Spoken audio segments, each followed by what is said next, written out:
আসসালামু আলাইকুম ওয়া রাহমাতুল্লাহি ওয়া বারাকাতুহু। প্রিয় শিক্ষার্থী বন্ধুরা, অনলাইন ক্লাস কার্যক্রমের আওতায় আবারও তোমাদের সামনে উপস্থিত হয়েছি। আমি মোহাম্মদ আলাউদ্দিন হুসাইন, সহকারী অধ্যাপক, কৃষি শিক্ষা বিভাগ, মাইলস্টোন কলেজ। তোমাদের কৃষি শিক্ষা দ্বিতীয় পত্রের পঞ্চম অধ্যায় কৃষি অর্থনীতি এবং সমবায় সম্পর্কে আলোচনা করা হচ্ছিল। তারই ধারাবাহিকতায় আজকে যা পড়াবো একটু লক্ষ্য করো। আজকে পয়েন্টগুলো হচ্ছে শস্য পঞ্জিকা বা ক্রপ ক্যালেন্ডার, ফসল বিন্যাস, ক্রপিং প্যাটার্ন, শস্য পর্যায়, ক্রপ রোটেশন। ক্রপিং প্যাটার্ন এবং ক্রপ রোটেশন তার সংজ্ঞা কাকে বলে, তার পার্থক্য, ক্রপ রোটেশনের নীতিমালা কি, অর্থাৎ শস্য পর্যায়ে কী কী নীতিমালার উপর বাস্তবায়ন করা হয়, তার গুরুত্ব, এবং সর্বশেষ ফসল বিন্যাসের বিবিরতা। বন্ধুরা, তোমাদের শিখন ফলগুলো আরেকবার দেখে নাও। আজকে আমরা যেটা পড়াচ্ছি কৃষি শিক্ষা দ্বিতীয় পত্র পঞ্চম অধ্যায় কৃষি অর্থনীতি ও সমবায়ের পরবর্তী অংশগুলো শস্য পঞ্জিকা, ক্রপ রোটেশন, তার সংজ্ঞা কাকে বলে, তার গুরুত্ব কি, ক্রপিং প্যাটার্ন, ফসল বিন্যাস এবং শস্য পর্যায়ে তাদের সংজ্ঞা, বৈশিষ্ট্য, নীতিমালা, গুরুত্ব এবং ক্রপিং প্যাটার্ন, ক্রপ রোটেশনের মধ্যে পার্থক্য। তাহলে আমরা আলোচনা শুরু করছি। প্রথমে আসো শস্য পঞ্জিকা বা ক্রপ ক্যালেন্ডার। ক্রপ ক্যালেন্ডার হচ্ছে একটি ছক, চিত্র বা সারণী।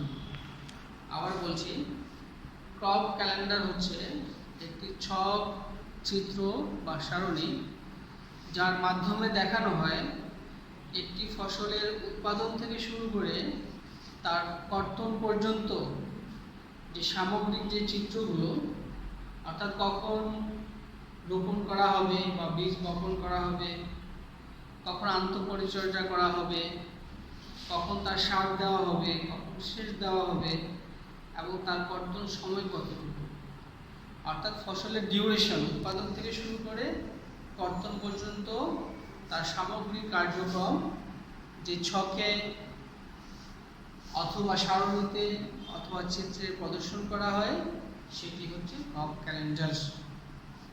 অর্থাৎ একটি ক্রপ ক্যালেন্ডার দেখে আমরা কোনো একটি ফসলের সার্বিক চিত্র বুঝতে পারবো যে এই ফসলটা কোন মৌসুমের ফসল, এই ফসল কখন বপন করতে হয়, কখন তার সেচ দিতে হয়, কখন সার দিতে হয়, কখন আন্তঃপরিচর্যা করতে হয়, কখন কর্তন করতে হয়। তাহলে এই ক্রপ ক্যালেন্ডার উপকারিতা কি, গুরুত্ব কি?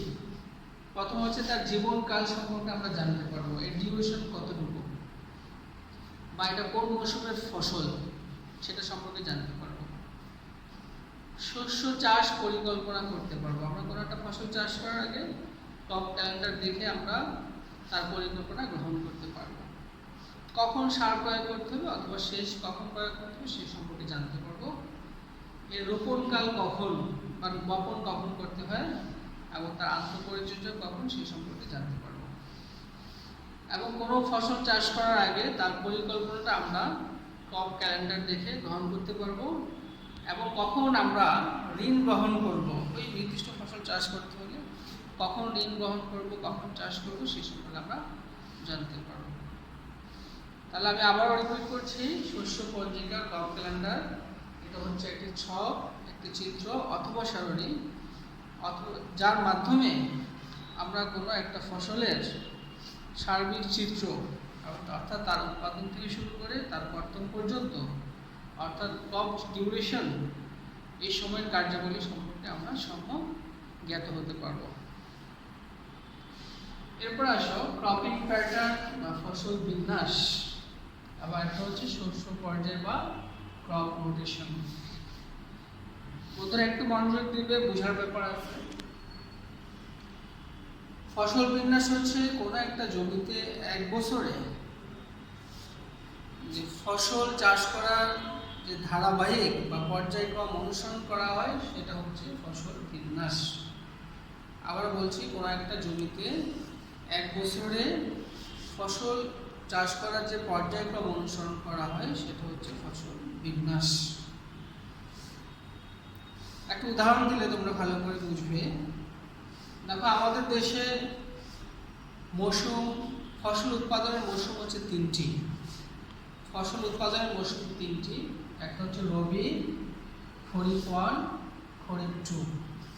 আবার বলছি, একটি হচ্ছে রবি, খরিফ 1, খরিফ 2। রবি হচ্ছে নভেম্বর, ডিসেম্বর, জানুয়ারি, ফেব্রুয়ারি। একটু খেয়াল করো, নভেম্বর, ডিসেম্বর, জানুয়ারি, ফেব্রুয়ারি, এই 4 মাস এটা রবি সিজন। মার্চ থেকে শুরু করে মার্চ, এপ্রিল, মে, জুন, এই 4 মাস হচ্ছে খরিফ 1। এবং জুলাই থেকে শুরু করে জুলাই, আগস্ট, সেপ্টেম্বর, অক্টোবর, এই 4 মাস হচ্ছে খরিফ 2। তাহলে ফসল উৎপাদনের ভিত্তি করে আমরা 3টা মৌসুমে ভাগ করি। একটা হচ্ছে রবি, নভেম্বর থেকে ফেব্রুয়ারি, খরিফ 1 মার্চ থেকে জুন, এবং খরিফ 2 জুলাই থেকে অক্টোবর। ধানের উৎপাদনের ভিত্তি করে এই মৌসুমকে রবি মৌসুমকে বড় মৌসুম বলে, যেহেতু বড় ধান চাষ করা হয়। খরিফ 1কে আউশ মৌসুম বলে, যেহেতু আউশ ধান চাষ করা হয়। এবং খরিফ 2কে আমন মৌসুম বলে, যেহেতু এই সময় আমন ধান চাষ করা হয়। অর্থাৎ বড়, আউশ, আমন ধান উৎপাদনের ভিত্তি করে এইভাবেও নামকরণ করা হয়ে থাকে। এখন কোনো একটা জমিতে আমি যদি নভেম্বর থেকে ফেব্রুয়ারি এই সময়ের মধ্যে আলু চাষ করি, এবং আলু ফসল উৎপাদন শেষে মার্চ থেকে জুন এই সময়ের মধ্যে পাট চাষ করি, অর্থাৎ খরিফ 1, এবং জুলাই থেকে অক্টোবর খরিফ 2তে রোপা আমন চাষ করি, তাহলে আমার ফসল বিন্যাস হবে আলু, পাট, রোপা, আমন। অর্থাৎ আমি যদি কাউকে বলি যে অমুক অঞ্চলে ফসল বিন্যাস হচ্ছে আলু, পাট, রোপা, আমন, তাহলে আমাকে ধরে নিতে হবে সেই একটা নির্দিষ্ট বছরে ওই জায়গায় আলু করে পাট চাষ হয়, পাটে করে রোপা, আমন চাষ হয়। অর্থাৎ এর ফসল বিন্যাস হচ্ছে, আমি আবারও লিখছি, আলু, পাট, রোপা, আমন। এটা হচ্ছে ফসল বিন্যাস। আমি আবারও বলছি, ফসল বিন্যাস হচ্ছে এক বছরে কোন একটা নির্দিষ্ট জমিতে কোন ফসলের পরে কোন ফসল চাষ করা হয় তার যে পর্যায়ক্রম, সেটা হচ্ছে ফসল বিন্যাস। আবার উদাহরণ দিচ্ছি, রবিতে আলু চাষ করা হলো, খরিফ 1-এ পাট চাষ করা হলো, খরিফ 2-তে রোপা, আমন চাষ করা হলো। তাহলে একটা বছরে 3টা মৌসুমে আমার 3টি ফসল চাষ করা হয়েছে, এই জন্য তার ফসল বিন্যাস হচ্ছে আলু, পাট, রোপা, আমন। এখন আসো শস্য পর্যায় বা ক্রপ রোটেশন। শস্য পর্যায়ে কি, কোনো একটা জমিতে যদি আমি প্রতি মৌসুমে একই ফসল বারংবার চাষ করতে থাকি, তাহলে ওই ফসল একটা নির্দিষ্ট পরিমাণ পুষ্টি উপাদান গ্রহণ করে। তার একটা নির্দিষ্ট পুষ্টি উপাদানের প্রতি তার একটা দুর্বলতা আছে, সেই পুষ্টি উপাদান সে গ্রহণ করে। ফলে বারংবার একই ফসল চাষ করলে ওই পুষ্টি উপাদানের ঘাটতি দেখা যায়। অথবা কোনো একটা ফসল যদি আমি প্রতি বছর একই মৌসুমে একই ফসল চাষ করি, তাহলে প্রথম বছর সেখানে ফসল ভালো হলো, রোগ পোকা আক্রমণ করলো না, দ্বিতীয় বছর রোগ পোকা আক্রমণ করলো না। কিন্তু পরবর্তীতে যখন একই ফসল আবার চাষ করব, তাহলে দেখা যাবে রোগ এবং পোকার আক্রমণ সেখানে বেড়ে গিয়েছে। কারণ কি, প্রথম 1-2 বছর আমরা ওই রোগ বা পোকা প্রতিরোধের জন্য যে কীটনাশক প্রয়োগ করব বা ওষুধ প্রয়োগ করব, তৃতীয় চতুর্থ বছরে গিয়ে সেই রোগ, পোকা বা রোগের তার মধ্যে একটা প্রতিরোধ ক্ষমতা তৈরি হবে। ফলে তারা অ্যাডাপ্টেড হয়ে যাবে ওই ফসলের সাথে, ওই ওষুধের সাথে অ্যাডাপ্টেড হয়ে যাবে, তাদের আক্রমণ বেড়ে যাবে। এই জন্য রোগ আক্রমণ, পোকার আক্রমণ এবং পুষ্টি উপাদান ঠিক রাখার জন্য প্রতি বছর একই ফসল চাষ করা ভালো নয়। তাহলে শস্য পর্যায়ে বা ক্রপ রোটেশন কি? যে প্রতি বছর একই ফসল চাষ না করে বিভিন্ন বছরে বিভিন্ন ফসল উৎপাদন করার যে প্রক্রিয়া, সেটা হচ্ছে ক্রপ রোটেশন। আবারও বলছি, প্রতি বছর একই ফসল চাষ না করে বিভিন্ন সময়ে বিভিন্ন ফসল উৎপাদন করার যে প্রক্রিয়া, সেটা হচ্ছে ক্রপ রোটেশন। একটা উদাহরণ দিলে তোমরা বুঝবে। রবি মৌসুমে অর্থাৎ নভেম্বর, ডিসেম্বর, জানুয়ারি, ফেব্রুয়ারি এই সময়ে আলু চাষ করা হলো, খরিফ বনে পাট চাষ করা হলো এবং খরিফ ঋতুতে রোপা আমন চাষ করা হলো প্রথম বছর একটা নির্দিষ্ট জমিতে। দ্বিতীয় বছর আমরা রবি মৌসুমে আলু চাষ না করে তার পরিবর্তে মুগ ডাল চাষ করলাম। আবার খরিফ বনে গিয়ে পাট চাষ না করে তার পরিবর্তে আউশ ধান চাষ করলাম। এবং খরিফ ঋতুতে রোপা আমন চাষ না করে তার পরিবর্তে আবার রোপা আমন চাষ করলাম। তাহলে দ্বিতীয় বছরে আমার ফসল বিন্যাস হচ্ছে মুগ, আউশ ধান, রোপা আমন। আবার তৃতীয় বছরে দেখো, রবি মৌসুমে মুগের পরিবর্তে আমরা সরিষা চাষ করলাম, খরিফ বনে পাট চাষ করলাম, খরিফ ঋতুতে জায়গাটাকে খালি রাখলাম, অথবা এখানে কোনো সবুজ জাতীয় সার চাষ করলাম। এই যে রবি মৌসুমে বিভিন্নতা, ফসলের বিভিন্ন, প্রথম বছরে আলু, তারপরে মুগ, তারপরে সরিষা, খরিফ বনে দিয়ে প্রথম বছরে পাট, তারপরে আউশ, তারপরে পাট। এই যে বছরান্তে যে ফসলের যে বিভিন্নতা হয়, সেটা হচ্ছে ক্রপ রোটেশন। তাহলে বন্ধুরা, আমরা এই সংজ্ঞা থেকে পার্থক্যগুলো বুঝতে পারলাম এবং এটা পার্থক্যগুলো খুব ইম্পর্টেন্ট, তোমরা একটু দেখে দিবে। তারপর আমি একটা আলোচনা করছি। প্রথম তো সংজ্ঞা দিবে, তার কি সংজ্ঞা? ফসল বিন্যাস, যেমন এক বছরে ফসল চাষের যে ধারাবাহিক বা পর্যায়ক্রম, সেটা। শস্য পর্যায় হচ্ছে প্রতি বছর একই ফসল চাষ না করে বিভিন্ন ফসল চাষ করা, সেটা হচ্ছে শস্য পর্যায়। উদাহরণগুলো দিবে, ফসল বিন্যাস যেমন এটা, এবং শস্য পর্যায়ে 3 বছরে 3 ধরনের ফসল, এই ধারণা দিয়ে দিবে। আচ্ছা, ফসল বিন্যাস হচ্ছে 1 বছরের জন্য। ফসল বিন্যাসের সম্পর্ক হচ্ছে 1 বছর, যে 1 বছর আমি কি ফসল চাষ করলাম। কিন্তু শস্য পর্যায়ে 2 থেকে 4 বছর, কমপক্ষে 2 থেকে 4 বছর ব্যাপী শস্য পর্যায়কে নির্দিষ্ট করতে হয়। ফসল বিন্যাস ঋতু ভিত্তিক। আমি আগে বলেছিলাম রবি মৌসুম, খরিফ মৌসুম, খরিফ ঋতু, এটা ঋতু ভিত্তিক হচ্ছে ফসল বিন্যাস। আর শস্য পর্যায়ে ঋতু এবং বছর ভিত্তিক। রবি, খরিফ ঋতুকেও যেমন গ্রহণ করা হয়, তেমনি 1 বছর, 2 বছর, 3 বছর, 4 বছর, অর্থাৎ ঋতু এবং বছর ভিত্তিক হচ্ছে শস্য পর্যায়। ফসল বিন্যাস এক ফসলি হতে পারে। কোনো একটা জমিতে সারা বছর একটি ফসলে হয়, তাহলে সেটা এক ফসলি। আবার দ্বিফসলি হতে পারে, কোনো একটা জমিতে সারা বছর 2টি ফসল হয়, সেটা দ্বিফসলি। আবার ত্রিফসলি হতে পারে, কোনো একটা জমিতে সারা বছর 3টা ফসল হয়, যেমন এখানে দেখিয়েছি আলু, পাট, রোপা, 3টা ফসল, এটা হচ্ছে ত্রিফসলি। কিন্তু শস্য পর্যায়ে হবে দ্বিবার্ষিক, ত্রিবার্ষিক বা চতুর্বার্ষিক। যখন 2 বছর ব্যাপী পরিকল্পনা করা হবে, সেটা হচ্ছে দ্বিবার্ষিক। যখন 3 বছর ব্যাপী পরিকল্পনা করা হয়, সেটা হচ্ছে ত্রিবার্ষিক। যখন 4 বছর ব্যাপী বিভিন্ন রকম শস্য চাষ করা হয়, সেটা হচ্ছে চতুর্বার্ষিক শস্য পর্যায়।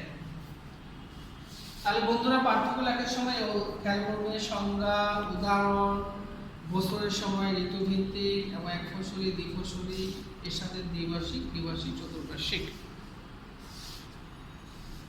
এরপর আসো শস্য পর্যায়ে নীতিমালা। আমরা বিভিন্ন সময় বিভিন্ন ফসল চাষ করব, তার নীতিমালা কি, কোন নীতিকে অনুসরণ করব। আমরা খেয়াল করবো যে সবসময় যাতে সব মৌসুমে একই ফসল না চাষ হয়। কখনো যদি অধিক পুষ্টি গ্রহণকারী ফসল চাষ করি, পরবর্তী বছর কম পুষ্টি গ্রহণ করে এই ধরনের ফসল চাষ করব। প্রথম বছর যদি গভীর মূলী ফসল চাষ করি, যেগুলো মূলগুলো গভীর, অনেক গভীর থেকে সে পুষ্টি উপাদান গ্রহণ করে, পরবর্তী বছর আমরা অগভীর মূলী, অর্থাৎ যেগুলো মূলগুলো ছোট, কম গভীর থেকে পুষ্টি উপাদান গ্রহণ করে, সেগুলো গ্রহণ করব। এক বছর যদি শিম জাতীয় ফসল চাষ করি তাহলে পরবর্তী বছর অসীম জাতীয় ফসলগুলো চাষ করব। এখন শস্য পর্যায়ে খেয়াল রাখতে হবে প্রতি 4 বছর পর পর 3 বা 4 বছর পর পর আমরা 1 বছর ওই জমিকে ওই নির্দিষ্ট সময়ে বা নির্দিষ্ট মৌসুমে একটু পতিত রাখবো, কারণ জমিরও বিশ্রাম প্রয়োজন আছে। আমাদের মানুষের যেমন বিশ্রাম প্রয়োজন আছে, জমি তার উর্বরতা ঠিক রাখার জন্য, তার শক্তিকে ঠিক রাখার জন্য তাকেও মাঝে মধ্যে বিশ্রাম দিতে হয়। তাহলে বন্ধুরা আমরা শস্য পর্যায়ের ক্ষেত্রে এই ধরনের নীতিমালাগুলো খেয়াল করব। এখন শস্য পর্যায়ের গুরুত্ব কি, তার উপকারিতা কি, প্রথমে আমরা আলোচনা করেছিলাম যে আমরা যদি প্রতি বছর একই ফসল চাষ করি তাহলে সেখানে একই নির্দিষ্ট পুষ্টি উপাদানের ঘাটতি দেখা দিবে, অথবা কোনো একটা নির্দিষ্ট পোকার আক্রমণ বেড়ে যাবে, অথবা রোগের আক্রমণ বেড়ে যাবে, অথবা যদি সবসময় ফসল চাষ করতে থাকি তার উর্বরতা হ্রাস পাবে। তাহলে জমির বা মাটির উর্বরতা ঠিক রাখার জন্য অথবা পুষ্টি উপাদানের সামঞ্জস্যকে ঠিক রাখার জন্য এই শস্য পর্যায়গুলোকে অবলম্বন করতে হয়। আজকে আমাদের সর্বশেষ যে পয়েন্ট সেটা হচ্ছে ফসল বিন্যাসের নিবিড়তা। ফসল বিন্যাসের নিবিড়তা। ফসল বিন্যাসের নিবিড়তা বলতে বোঝায় কোনো একটা জমিতে 1 বছরে যে কয়টি ফসল চাষ করা হয় তার শতকরা হার। আবার বলছি, কোনো একটা জমিতে 1 বছরে যে ফসল চাষ করা হয় তার শতকরা হার হচ্ছে ফসল বিন্যাসের নিবিড়তা। যেমন আমরা বললাম যে ফসল বিন্যাসের নিবিড়তা 200%, কোনো একটা জমিতে ফসল বিন্যাসের নিবিড়তা 200%, তার মানে ওই বছরে ওই জমিতে 2টি ফসল চাষ করা হয়েছে। আবারও বলা হলে কোনো একটা এলাকা অঞ্চলে একটা জমিতে তার ফসল বিন্যাসের নিবিড়তা 400%, তাহলে ওই জমিতে বা ওই এলাকায় 4টি ফসল চাষ করা হয়েছে। ফসল বিন্যাসের নিবিড়তা ইকুয়াল টু সর্বমোট আবাদি জমি ডিভাইডেড বাই প্রকৃত আবাদি জমি ইনটু 100। অর্থাৎ সর্বমোট আবাদি জমি, মোট কতটুকু আবাদি জমি আছে তাকে আমরা ভাগ দেব প্রকৃত আবাদি জমি, কতটুকু জমি আবাদ করা হয়েছে, এবং ইনটু 100। এটা দিয়ে আমরা কোনো এলাকায় ফসল বিন্যাসের নিবিড়তা বের করতে পারব। তাহলে বন্ধুরা আজকে এই পর্যন্ত আমরা যে আলোচনা করলাম, আবার একটু দেখো শস্য পত্রিকা ক্রপ ক্যালেন্ডার কাকে বলে, তার গুরুত্ব, ফসল বিন্যাস বা ক্রপিং প্যাটার্ন এবং ক্রপ রোটেশন, তার সংজ্ঞা, তার পার্থক্য, তার বৈশিষ্ট্য, তার নীতিমালা, তার গুরুত্ব, এবং সর্বশেষ আমরা করেছি ফসল বিন্যাসের নিবিড়তা কাকে বলে। তো কালকে তোমাদের হোমওয়ার্ক থাকবে, তোমরা তোমাদের রেসপেক্টিভ টিচারের সাথে তার গ্রুপে হোমওয়ার্ক জমা দিবে, ফসল বিন্যাস এবং শস্য পর্যায়ের পার্থক্য এটা লিখে জমা দিবে। আবার বলছি, ফসল বিন্যাস এবং শস্য পর্যায়ের পার্থক্য লিখে তোমরা জমা দিবে। তাহলে আজকে এ পর্যন্ত, ধন্যবাদ সবাইকে।